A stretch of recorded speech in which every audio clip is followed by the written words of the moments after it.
Good evening. It is the end of May, May 31st, 2017. This is Wikispeed Lynnwood headquarters. I am William Newing.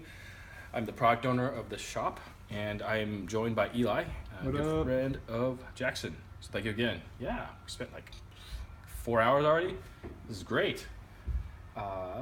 Today we did a few. We finished up our sprint backlog planning for the Bellevue College build, which is great. It's all here. Thank you. Finished meaning we got the bulk of it though, the majority of it. I think there will be a few more items once we get more closer to it and as we're building, which will likely start tonight. We finalized the dates, which is part of that epic, and that was hugely important. 18th and 19th of July. So I believe that's a Tuesday and Wednesday for those of you that are going to be watching. We'll share this information out tonight with the team as well as Michael Reese from Bellevue College. That way we can get some requirements set out and stuff, and also any of the advertising that needs to be done, etc. That would be fun. We reinstalled the right rear suspension. It's probably a little bit more than a medium, but you know what? It's a medium. We also reassembled the version 30 rear suspension and put it back on the shelf. So let's go over and check out the car. Here are some of the things that we found that were an issue that we could not move past, which is the block of the brakes.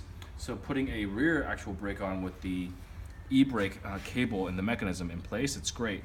But we had to go with a smaller, thinner rotor in the rear, which feasibly could work. However, the connecting points are not the same. They're actually not the right alignment of holes. So we actually created brackets, Eli and I. Sorry, bad grammar. Eli and I created brackets for that. We got them to work. They do fit. The problem is clearance. The clearance of that with the thinner brake brake rotor on this front hub just doesn't mesh very well. And so when we tried to fabricate more and more and modify it even more, it became to be more of a whole redesign. So we said, you know what, this is enough of a points of a spread of sprints that we spent on this, so let's go with option C. Because option A was, let's see if we can find a rear hub and go about it that way. Couldn't find one. Let's go with option B. Let's see what car number 4 was doing. It's also using the same setup as this. I believe they are basically the same suspension. So let's go ahead and just go with option C. Put it back together and find that alternative e-brake setup. So that's what we did. And our recommendation, we actually went and experimented, and I agree that it is faster and easier if first we mount the plate first, the back plate. So the rotor and the hub and the coilover was all taken off, so it was just this plate. So we bolt the plate on first, then we bolted on the hub onto the lower A-arm itself and actually put the axle through and thread that on, which made this last part pretty easy.